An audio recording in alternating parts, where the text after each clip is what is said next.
Gentlewoman from California is recognized. Reserved. Gentlewoman from California reserves. The gentleman from Kentucky is recognized. I yield to the gentleman from Louisiana, the Republican whip, Mr. Scalise, for 3 minutes.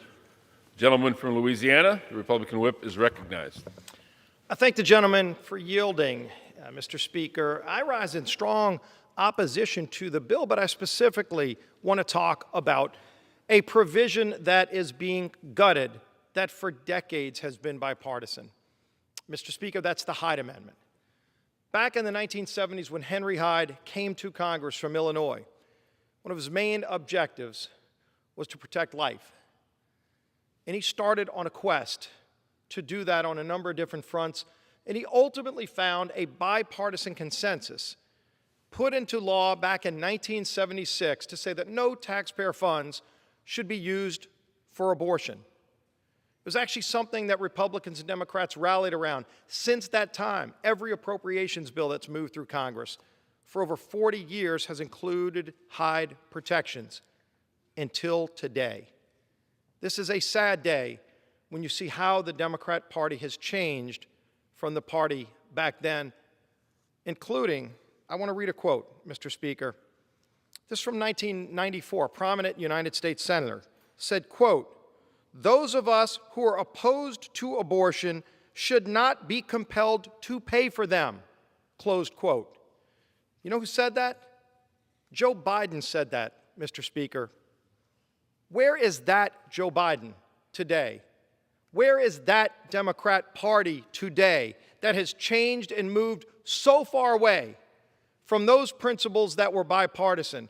By the way, where most Americans are today, including many people who consider themselves pro-choice, think it's wrong to use taxpayer funds for abortion.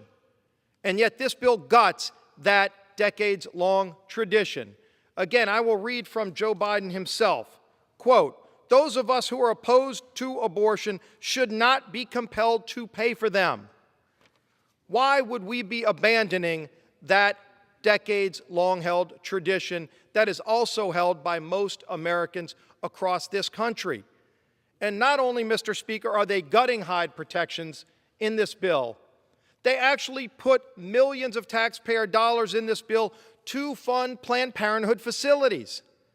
So that's how far the party of old in the Democrat side has gone to this Democrat Socialist Party that now supports taxpayer funding of abortion, including directly to the largest provider of abortions in America.